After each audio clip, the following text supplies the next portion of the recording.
Assalamualaikum warahmatullahi wabarakatuh. Selamat pagi anak-anak bapak semuanya. Apa kabarnya pagi ini? Alhamdulillah jika anak-anak semuanya dalam keadaan yang baik-baik saja. Nah, siapa yang hari ini tidak hadir? Adakah yang hari ini tidak masuk sekolah? Syukur alhamdulillah jika semuanya hari ini itu hadir. Nah, anak-anak hari ini bersemangat sekali ya Bapak lihat. Memang anak Bapak ini selalu bersemangat setiap harinya. Nah, eh, Bapak ingin bertanya nih, kan kalian selalu bersemangat nih ya. Apakah kalian tadi pagi semuanya mandi pagi? Mantap. Kalau misalnya memang kalian setiap harinya itu mandi pagi, itu sangatlah bagus. Karena mandi pagi akan membuat kita menjadi bersih, terhindar dari kuman dan bakteri-bakteri yang dapat membuat kita menjadi sakit. Seperti itu ya anak-anak. Nah, lalu mandi juga dapat membuat kita menjadi lebih segar dan membuat kita fokus dalam proses pembelajaran. Seperti itu ya anak-anak. Jadi rajinlah kalau pagi itu mandi, jangan pernah nggak mandi karena kalau misalnya kita nggak mandi, nantinya ketika kita di sekolah kita itu akan mengantuk seperti itu dan bisa jadi nanti kita tuh gatal-gatal karena kita itu nggak mandi. Jadi tiap hari mandi pagi anak-anak. Oke, selanjutnya yaitu Bapak ingin bertanya lagi. Apakah setiap pagi anak-anak sarapan pagi? Sarapan pagi semua ya, alhamdulillah. Nah, itu juga penting gitu ya. Sarapan pagi juga penting karena sarapan pagi membuat kita menjadi lebih bertenaga dan lebih berenergi. Jadi sarapan pagi itu membuat kita menjadi lebih fokus dalam pembelajaran gitu kan karena kita nggak lapar. Karena kalau misalnya kita lapar, kita nggak bisa konsentrasi seperti itu ya anak-anak. Oke, coba lalu lihatlah di sekitar kita adakah sampah. Tidak ada ya, bersih. Bagus sekali jika anak-anak Bapak selalu menjaga kebersihan di dalam kelas maupun di luar kelas. Jadi kita memang harus menjaga kebersihan kita di dalam kelas maupun di luar kelas agar kita terhindar juga dari penyakit. Karena kuman-kuman suka berada di tempat yang kotor. Seperti itu ya anak-anak. Oke, pada pertemuan kali ini kita akan membahas mengenai pembelajaran bahasa Indonesia di SD menggunakan media pembelajaran seperti itu ya. Nah, sebelum kita masuk ke materinya, alangkah lebih baiknya jika kita berdoa terlebih dahulu. Nah, dengan kita berdoa, maka kita akan lebih tenang dan membuat pembelajaran yang kita raih nantinya, ilmu yang kita dapat nantinya akan menjadi ilmu yang berkah. Seperti itu ya anak-anak. Maka dari itu, marilah kita berdoa sesuai dengan agama dan kepercayaan kita masing-masing. Berdoa dimulai.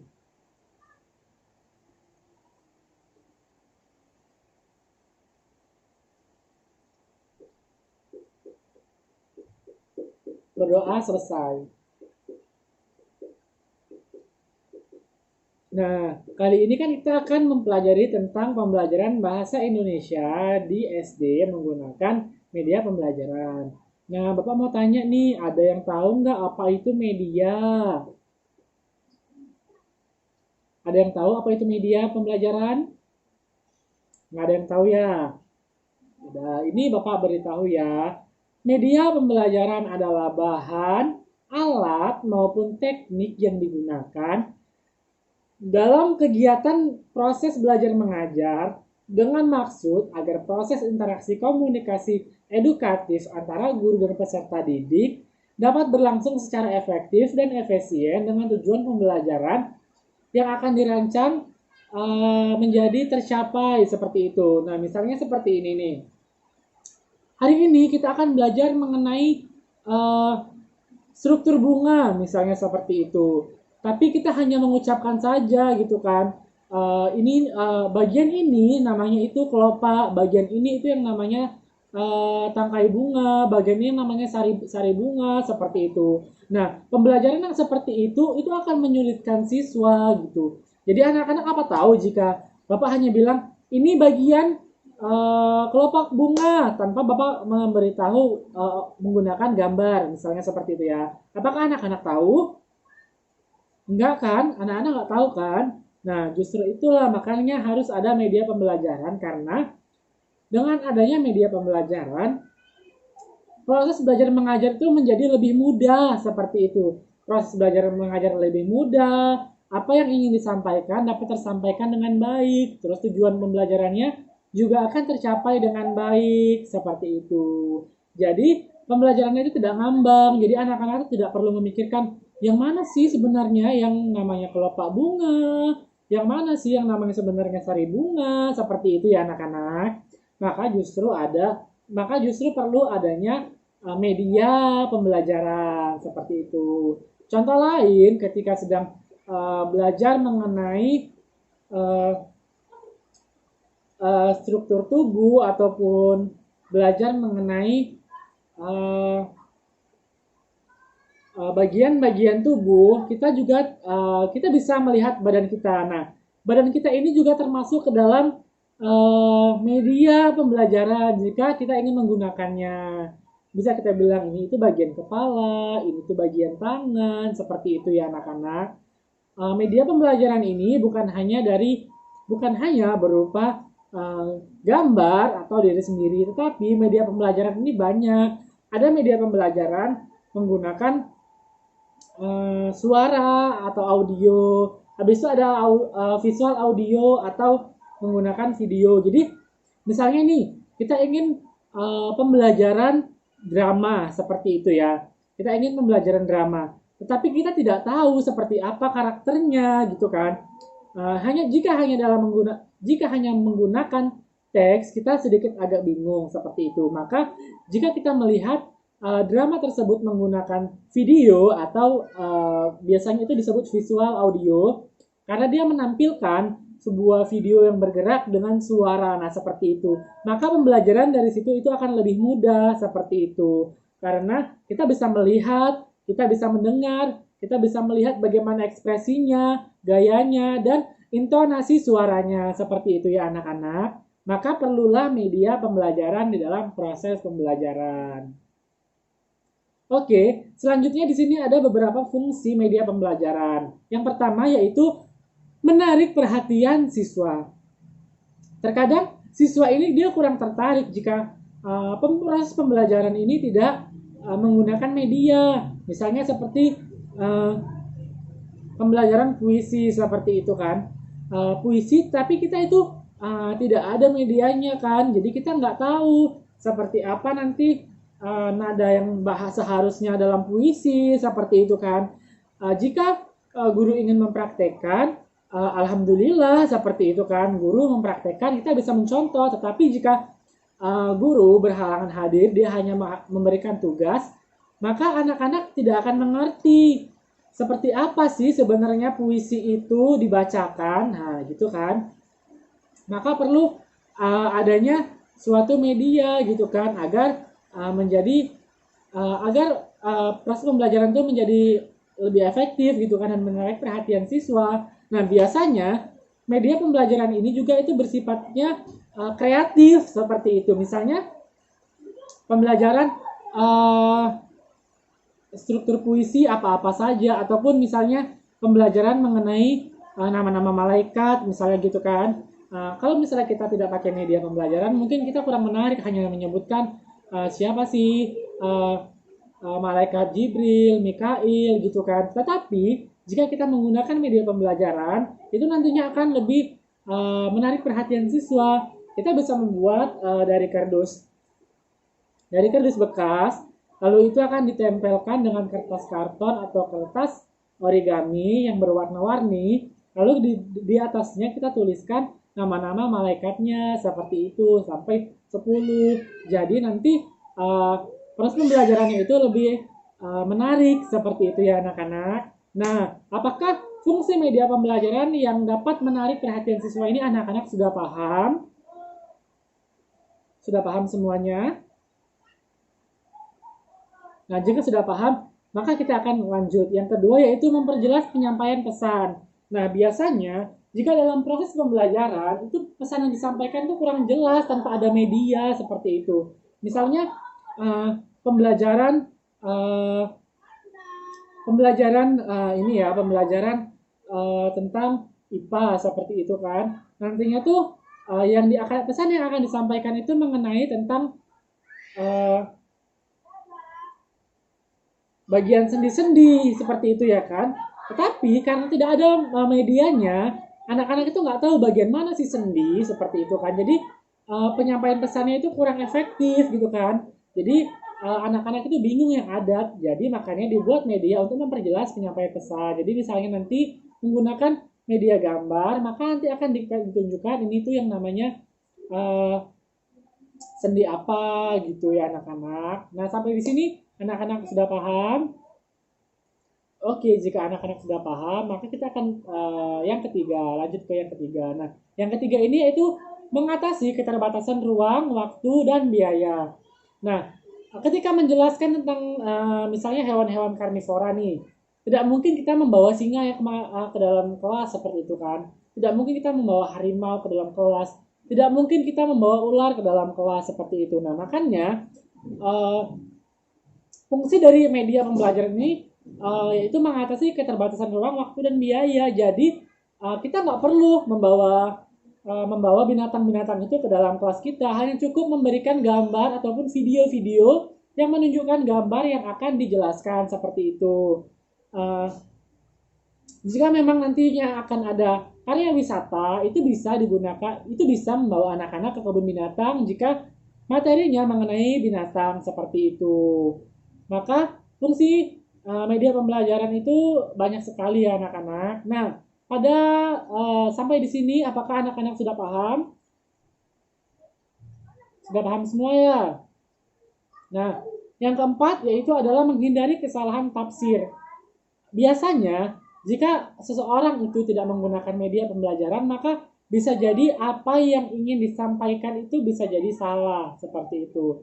Nah, inilah harus menggunakan media pembelajaran agar tafsir yang akan disampaikan itu tidak salah lagi. Karena dengan media gambar itu, misalnya media gambar, kita itu udah pasti gitu kan lihat ini ada berapa, kita bisa melihat dari gambar tersebut seperti itu. Ataupun menggunakan video gitu kan, video yang berisi tentang apa yang ingin dijelaskan seperti itu. Misalnya tulang rusuk, maka ada videonya mengenai tulang rusuk manusia, ada berapa jumlah tulang rusuk manusia seperti itu ya anak-anak. Oke, lanjut yang kelima yaitu mengakomodasi perbedaan tipe gaya belajar siswa. Nah, gaya belajar siswa itu terdapat dari 3 tipe. Yang pertama visual, yang kedua audio, dan yang ketiga itu kinestetik gitu kan. Maka dengan memadukan media pembelajaran dalam bentuk audio, video, gambar, dan tulisan, siswa yang lemah dan dalam menangkap pelajaran secara lisan bisa tertutupi dengan media pembelajaran yang lebih ia pahami. Nah, misalnya nih, ada seorang siswa, ini misalnya Aldi. Aldi ini dia tipe orang yang susah dalam memahami menggunakan lisan gitu kan. Misalnya jelaskan lisan, Aldi ini kurang memahami gitu. Tetapi ketika digunakan media gambar, Aldi langsung paham gitu kan apa yang dijelaskan seperti itu. Bisa jadi nantinya si Meli ini dia itu kurang paham menggunakan media gambar gitu kan. Tapi Meli ini lebih mudah paham menggunakan media audio karena di dalam media audio ini audio atau video jadi itu menggambarkan video bergerak yang berisi dengan suara. Jadi Meli lebih mudah menangkap dengan cara audio video tersebut. Sampai di sini apakah anak-anak sudah paham? Oke, jika anak-anak sudah paham maka kita lanjut ke yang selanjutnya yaitu untuk mencapai tujuan pembelajaran secara efektif gitu. Jadi dengan menggunakan media pembelajaran maka tujuan pembelajaran yang sudah direncanakan, sudah dirancang itu dapat tersampaikan atau dapat terwujud atau dapat tercapai dengan baik seperti itu. Jika hanya dengan menggunakan lisan bisa jadi tujuan yang ingin dicapai itu tidak tercapai. Seperti itu ya anak-anak. Oke, lanjut. Berikut ini adalah macam-macam media pembelajaran. Nah, media pembelajaran itu ada banyak sekali ya. Nah, yang pertama itu media print out. Nah, media print out ini berarti media cetak atau eh, biasanya berisi foto-foto, modul, majalah maksud saya. Habis itu handout seperti itu ya. Eh, Bisa jadi poster juga bisa. Nah, selanjutnya itu ada media audio. Jadi media audio ini berisi bunyi-bunyian dan kesan nonverbal. Media ini cocok untuk semua tipe audio. Contohnya adalah radio, CD, DVD player, MP3, musik gitu ya. Jadi menggunakan hanya melalui pendengaran seperti kita hanya menggunakan pendengaran untuk media ini seperti itu. Nah, yang ketiga itu ada media audio visual. Media audiovisual ini menayangkan gambar dan audio. Nah, ini biasanya berbentuk video karena bisa kita lihat dan bisa kita dengar seperti itu ya anak-anak. Nah, sampai di sini sudah paham anak-anak? Nah, jika sudah paham maka kita akan lanjut ya yang keempat yaitu multimedia interaktif. Nah, multimedia interaktif ini adalah media pembelajaran berbasis multimedia yang dilengkapi alat pengontrol yang dapat memberi respon dan ada hubungan timbal balik antar alat dan pengguna. Nah, biasanya itu pengguna multimedia interaktif ini sudah modern seperti penggunaan website atau yang lainnya seperti itu ya anak-anak.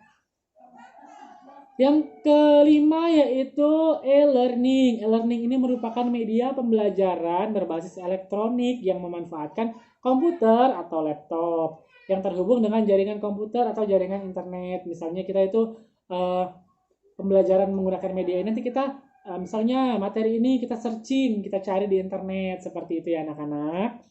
Oke, lanjut yang keenam maksud saya yaitu media realita. Nah, media realita ini berupa alat atau benda yang terdapat dalam kehidupan nyata seperti itu. Misalnya kita ingin mempelajari mengenai bunga, bagian-bagian bunga, maka kita bisa membawa bunganya ke sekolah, bunga asli seperti itu ya anak-anak. Oke, nah lalu kita akan sebelum lanjut ke materi selanjutnya, apakah sampai sini anak-anak sudah mulai paham? Sudah paham ya, bagus. Nah, jadi selanjutnya yaitu media yang digunakan dalam pembelajaran bahasa itu ada beberapa. Yang pertama itu media gambar seperti itu. Jadi media gambar ini cocok digunakan untuk pembelajaran bahasa Indonesia di sekolah dasar. Nah, yang kedua itu ada media audio visual atau video seperti itu. Yang ketiga yaitu media yang menarik bisa media-media yang menarik yang membuat anak-anak itu tertarik dan membuat anak-anak itu menjadi termotivasi seperti itu dan lebih mudah untuk memahami apa yang akan dijelaskan seperti itu. Nah, sampai di sini apakah anak-anak sudah paham? Sudah paham ya? Oke, kalau misalnya kita sudah paham, pembelajaran kita sudah selesai, maka kita akan menarik kesimpulan bersama-sama ya anak-anak. Ada yang masih ingat apa tadi media pembelajaran? Ada yang ingat? Nggak lupa ya? Ya udah nggak apa-apa. Kalau misalnya lupa, Bapak kasih tahu lagi nih. Jadi, media pembelajaran adalah bahan, alat, maupun teknik yang digunakan dalam kegiatan belajar mengajar dengan maksud agar proses interaksi komunikasi edukatif antara guru dan siswa itu dapat berlangsung secara efektif seperti itu. Nah, selanjutnya media ini memiliki fungsi-fungsi. Yang pertama itu menarik perhatian siswa, memperjelas penyampaian pesan, mengatasi keterbatasan ruang, waktu, dan biaya, menghindari kesalahan tafsir, mengakomodasi perbedaan tipe gaya belajar siswa untuk mencapai tujuan pembelajaran yang sudah direncanakan.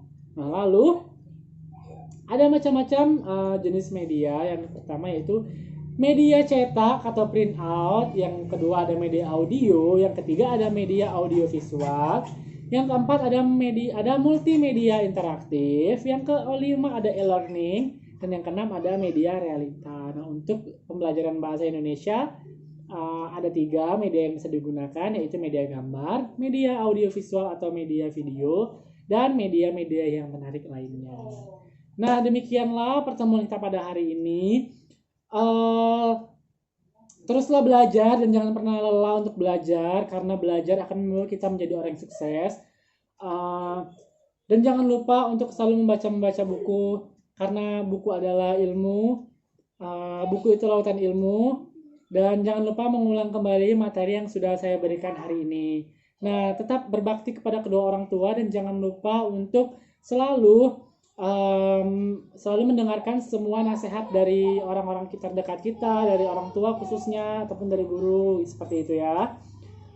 Akhir kata, Bapak akhiri dengan wabillahi taufiq wal hidayah. Assalamualaikum warahmatullahi wabarakatuh.